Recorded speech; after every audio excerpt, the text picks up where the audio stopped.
দেড় বছর পর প্রথম প্রকাশ্য ভাষণে নয়া বাংলাদেশ গড়ার রূপকথা তুলে ধরলেন শেখ হাসিনা।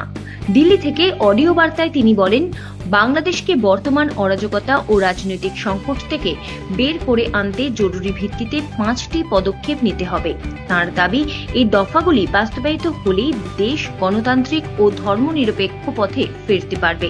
হাসিনার ঘোষিত 5 দফা: অবৈধভাবে ক্ষমতায় থাকা মোহাম্মদ ইউনূসের অন্তর্বর্তী সরকারকে ক্ষমতা থেকে সরানো, দেশ জুড়ে চলা হিংসা ও অরাজকতার সম্পূর্ণ অবসান, নারী ও সমস্ত ধর্মীয় সংখ্যালঘুদের নিরাপত্তা নিশ্চিত করা, সাংবাদিক ও বিরোধী দলনেতাদের গ্রেপ্তার, দমনমূলক রাজনীতি বন্ধ করা, 2024 সালের জুলাই মাসে হিংসার ঘটনার নিরপেক্ষ তদন্ত এবং প্রয়োজনে রাষ্ট্রসংঘের সহায়তা নেওয়া।